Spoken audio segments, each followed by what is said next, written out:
भाइयों नमस्कार। आज के सीधे कटाक्ष में विषय तो पुराना ही है कि क्या लड़का लड़के के साथ शादी कर रहा है या लड़की लड़की के साथ शादी कर रही है, जो उनके कुंडली मिलान एक जैसा हो जाएगा या कुछ गुण मिल जाएंगे। भाई, जब ईश्वर ने ही हम दोनों को अलग अलग बनाया है, अलग रूप रंग, अलग चाल ढाल, अलग शारीरिक बनावट, अलग दिलो दिमाग भावनाएं, सब कुछ तो अलग अलग है। तो फिर हम इन दोनों के गुण कैसे मिल सकते हैं? या तो फिर लड़का लड़के से शादी करे, लड़की लड़की से शादी करे। जब उनके बाहरी गुण काफी हद तक मिल रहे होंगे तो अंदर के गुण भी मिल जाएंगे। तो फिर मैंने यही कहा था कि फिर हम मिलवाते क्या हैं, क्या मिलवाने जाते हैं हम लोग? गुड़ मिलवाते हैं या फिर गोबर मिलवा के ले आते हैं? और फिर बात फिर वहीं पर आ जाती है यार, कि गुड़ मिलान के बाद भी आप देखते हो कितने लोगों में आपस में झगड़े रहते हैं, घरों में तनातनी रहती है, यहाँ तक कि संबंध तक विच्छेद हो जाते हैं। तो क्या फिर हम लोग कभी इस बात की शिकायत लेकर कुंडली मिलान वालों के पास जाते हैं कि भाई आपने कैसी कुंडली मिला के दी? हमने तो आपको दक्षिणा दी थी और आप कह रहे थे कि इतने में से इतने गुण मिल रहे हैं, फिर ऐसा क्यों हो रहा है? मुझे तो नहीं लगता कोई जाता हो। उसे तो फिर हम अपने नसीब का खेल मानकर, या भाई हमारे नसीब में ऐसा ही लड़का था या हमारे नसीब में ऐसी ही लड़की थी, इसे मानकर पूरी जिंदगी खींचतान के साथ, तनातनी के साथ गुजार लेते हैं और यही सोच के सब्र कर लेते हैं कि भाई हमारी किस्मत में यही थी। अब तो किस्मत को मानना है और वैसे कुंडली को मानते हैं। तो अच्छा, फिर एक बात और भी आप सोचो कि जो कुंडली मिलान करते हैं उनके घरों में भी तनातनी या इस तरह के विवाद उठते होंगे, जरूर उठते होंगे। तो भाई उन्होंने तो अपनी बच्चों की कुंडली मिलाने में कोई कोर कसर छोड़ी नहीं होगी, पूरे ध्यान पूर्वक सावधानी पूर्वक मिलाई होगी। फिर ऐसा क्यों होता है?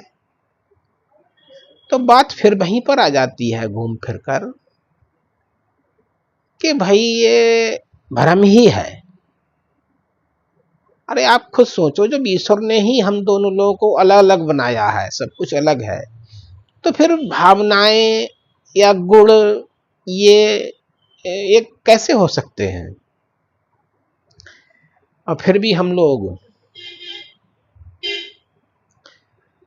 लकीर के फकीर बने हुए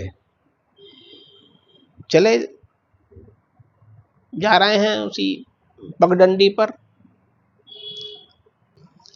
तो भाई, जब कुंडली मिलान वालों के ही घर में सही गुण नहीं मिल पा रहे हैं, तो फिर हम और आप क्या चीज हो? ऐसे ही आपने देखा होगा कि कुंडली मिलान के साथ साथ शुभ मुहूर्त का भी पर्चा हम लोग बड़े संभाल के लाते हैं, रखते हैं जेब में कि भाई रात में 11:12 पर शुभ मुहूर्त है फेरों का। उस टाइम पे फेरे पड़ जाने चाहिए, नहीं तो फिर ग्रह दशा और ये सब बदल जाएगा। बहुत ध्यान रखते हैं। लेकिन जब फेरों का टाइम आता है तो आप ईमानदारी से बताना कि कितने लोगों ने अभी तक, या कितने लोगों के फेरे अभी तक शुभ मुहूर्त पर पढ़ पाते हैं। तो जैसे ही शुभ मुहूर्त का टाइम आता है वैसे ही कोई ना कोई गायब हो ही जाता है, चाहे इधर से या उधर से, या फिर किसी बात को लेके तनातनी। खाना पीना भी हो सकता है, नाच गाना भी हो सकता है, लेन देन भी हो सकता है। कोई ना कोई ऐसी बाधा उत्पन्न हो ही जाएगी कि पंडित जी बेचारे बुलाते रहते हैं, आ जाओ आ जाओ आ जाओ, और आखिर को वो मुहूर्त निकल ही जाती है। और अगर कुछ भी बाधा उत्पन्न नहीं होगी तो ब्यूटी पार्लर वाली ही लेट कर देंगी। कुछ ना कुछ। मैंने तो यही देखा। सवाल ये उठता है कि फिर सब इन चीजों का अर्थ बचा क्या, जब कुछ भी तो टाइम से नहीं हो पा रहा है, कहीं कोई गुण नहीं मिल रहे हैं, मिल भी रहे हैं तो फिर वही सारी बाधाएं फिर भी सामने आ रही हैं। समय पे फेरे नहीं पड़ रहे हैं, पढ़ रहे हैं तब भी वही बात, नहीं पढ़ रहे हैं तब भी वही बात। मैं आपको अपनी आंखों देखी बता रहा हूं, मैंने खुद अपनी आंखों से देखा कि जो फेरे आज शाम को रात को पढ़ने थे वो मैंने कल सुबह 10-11 बजे पढ़ते देखे हैं। और उन लोगों को मैं अच्छी तरह जानता भी हूं। बड़े इतनी सालें हो गई, 15-20 सालें हो गई, बड़े चैन से रह रहे हैं, बाल बच्चे सब मौज कर रहे हैं, कोई टेंशन नहीं, और फिर आज की बजाय कल पड़े। अब बताओ, कुछ तो सोचने का, समझने का ये विषय है कि शुभ मुहूर्त का अर्थ क्या रह गया।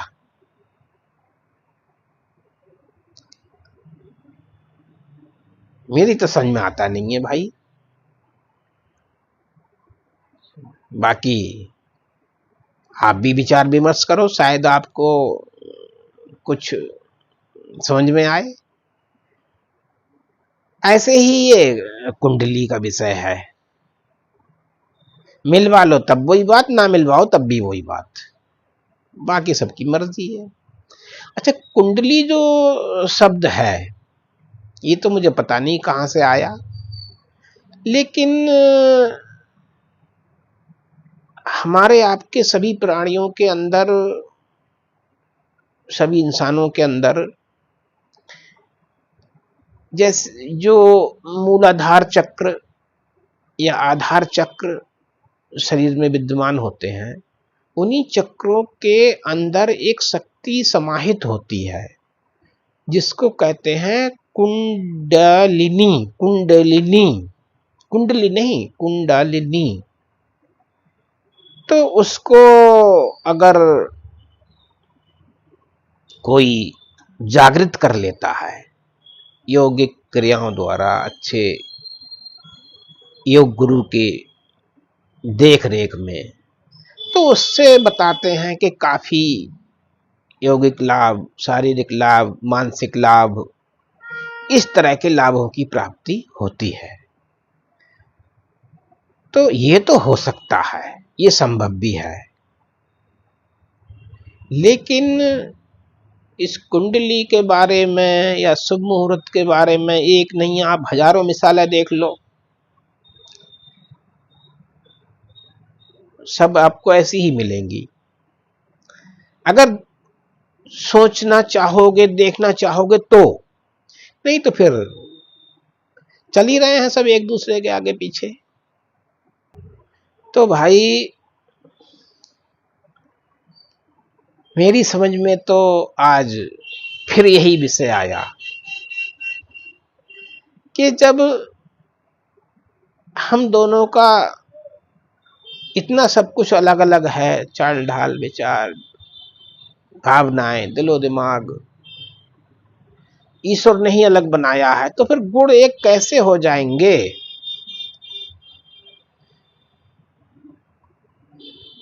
ये तो सोचने का विषय है। और बाकी भाई आप सबकी मर्जी है, सब अपनी मर्जी के मालिक हैं। मेरे समझ में जो विचार आया मैंने रख दिया। कोई किसी पे विचार थोप तो नहीं सकता है, रख सकता है। अगर उचित लगे तो उस पर सोच विचार भी करो, नहीं तो फिर सब अपनी मर्जी के मालिक हैं ही। तो फिर भाई आज के लिए तो बस इतना ही।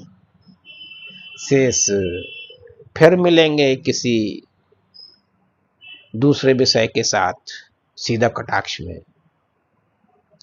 तब तक के लिए जय हिंद, जय भारत।